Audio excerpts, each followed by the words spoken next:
El trenazo.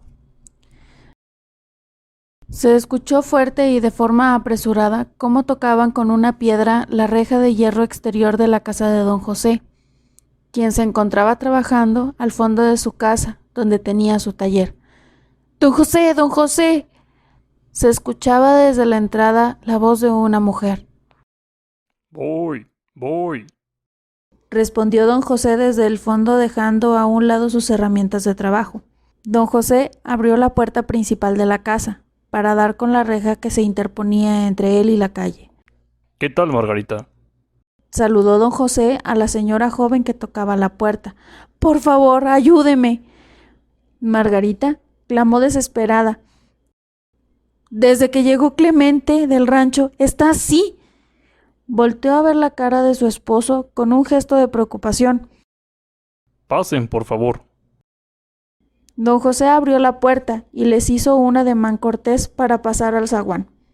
¿Hace cuánto llegó? Preguntó mientras acercaba una silla de madera, de las que él mismo fabricaba, para sentar a Clemente. «Hace unas horas. El señor Ramón me lo llevó así a la casa. No sé qué hacer».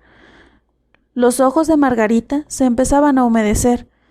Clemente y Margarita eran un matrimonio joven. Tenían unos meses de haber llegado a la ciudad de Saltillo desde un rancho del centro del estado de Tamaulipas, por recomendaciones de un conocido del señor Ramón, quien tenía un rancho a las afueras de Saltillo y necesitaba ayudantes.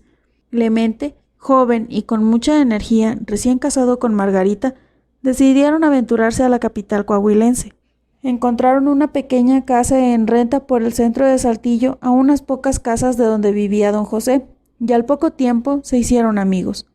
Don José, siempre cálido y bonachón, los consideró pronto como su familia y los procuraba mucho.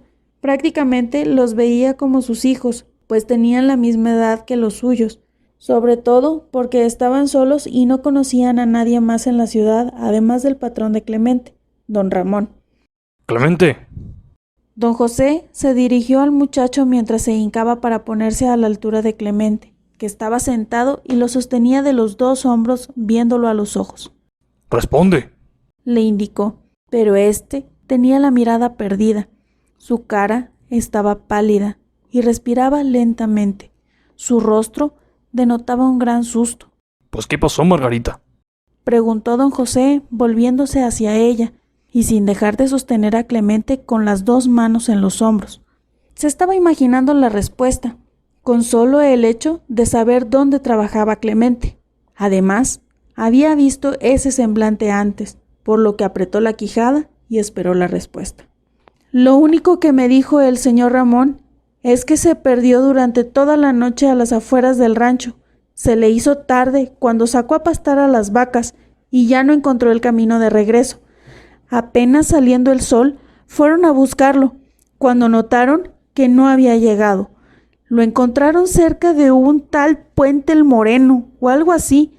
Margarita trató de recordar el nombre exacto que le había dicho el señor Ramón, y después agregó: «Pero estaba desmayado, al lado de unas cruces». No pudo contener un sollozo. Margarita agachó la cabeza para que no le vieran las lágrimas que le habían escurrido.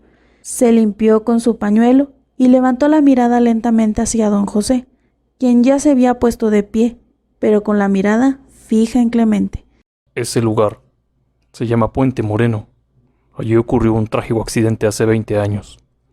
Por eso hay muchas cruces, añadió don José sin quitar la mirada del desorientado Clemente.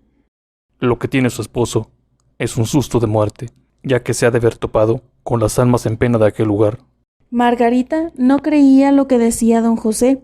Había escuchado de muchas leyendas y cuentos de fantasmas que había pasado a conocidos de sus conocidos, o a los tíos de los amigos, etc. Pero nunca creyó que le estaría pasando a alguien tan cercano como su esposo. «Dios bendito», exclamó Margarita, persignándose. «¿Qué cosa pasó ahí? Por favor, dígame», le preguntó angustiada e impaciente a su interlocutor. Los peregrinos venían de Real de 14. Comenzó el relato a la vez que le acercaba una silla de madera a Margarita para que tomara asiento. Don José se mantuvo de pie. Habían pasado las fiestas patronales de San Francisco de Asís en el pueblo. El tren salió por la noche rumbo a Saltillo desde mi pueblo natal, y a juzgar por la cantidad de pasajeros y testigos que vieron la magnitud del accidente, al parecer se sobrevendió el viaje. Es decir, el tren traía consigo más pasajeros de los que podía transportar, adicional a algunas investigaciones que dieron como resultado que las máquinas no estaban en óptimas condiciones para realizar viajes, lo que provocó la catástrofe, comentó don José. ¡Dios mío! ¡Qué tragedia!, dijo Margarita asustada. De hecho, ese es uno de los acontecimientos más graves de la historia de México, e incluso la noticia dio vuelta al mundo, agregó. Mi familia y yo pudimos estar ahí. ¿A qué se refiere?, cuestionó intrigada Margarita. Nosotros habíamos planeado ir a este viaje en esas fechas. Mi esposa Flor y yo somos del Real, como le decimos, pero el vecino Pancho vino a decirnos que podría ocurrir algo feo en ese viaje apenas enterándose que estábamos preparándonos para ir. Él trabajaba en Ferrocarriles de México y sabía del estado de las máquinas. Cuando insistió que debían repararlas, lo echaron a la calle.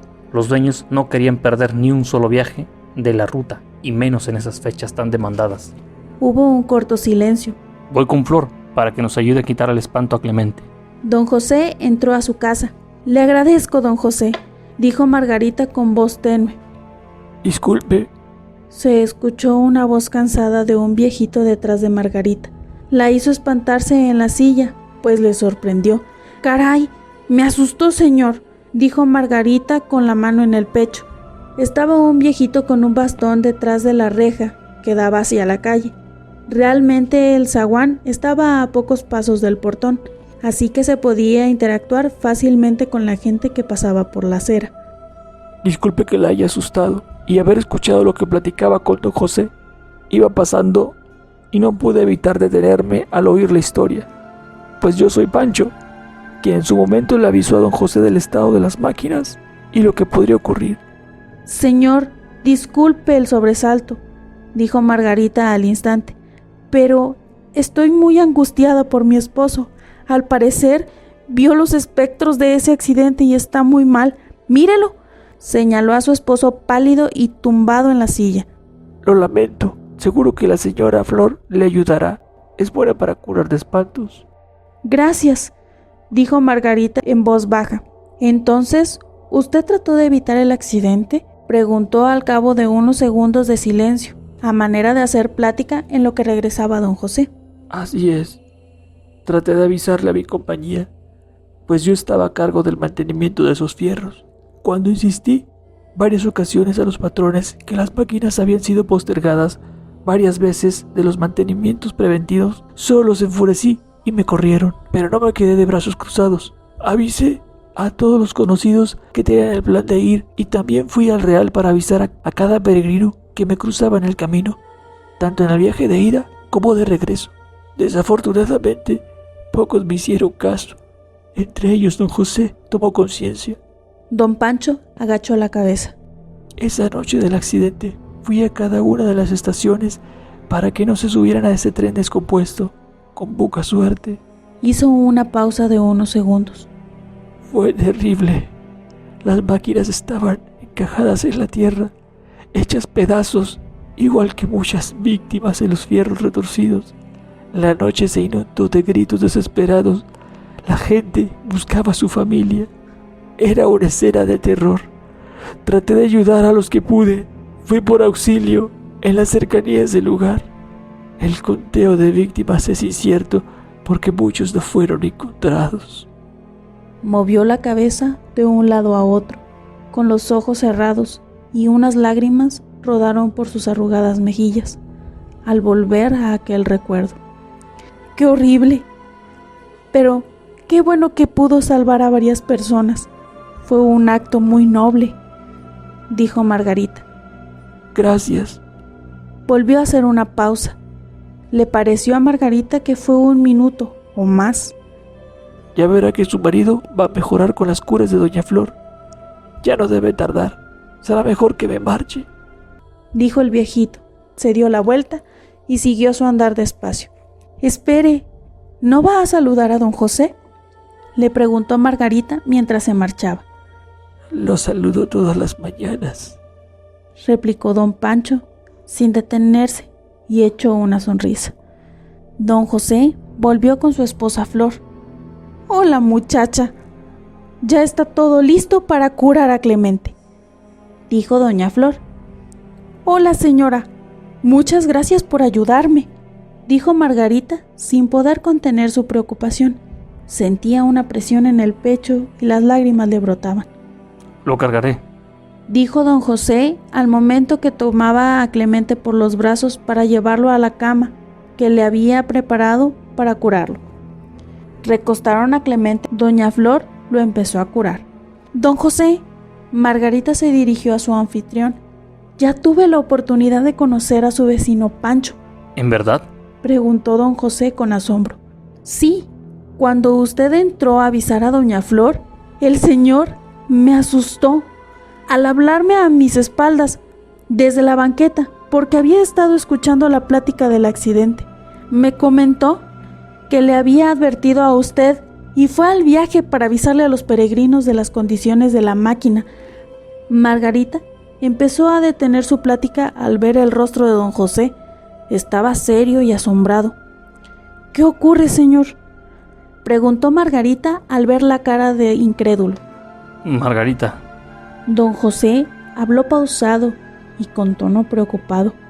Pancho falleció en el accidente hace 20 años. Se dice que el mismo señor San Francisco de Asís ayudó a las personas a través de él durante el trenazo de Puente Moreno.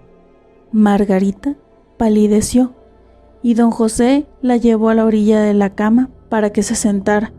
Ella sentía que le faltaba el aire.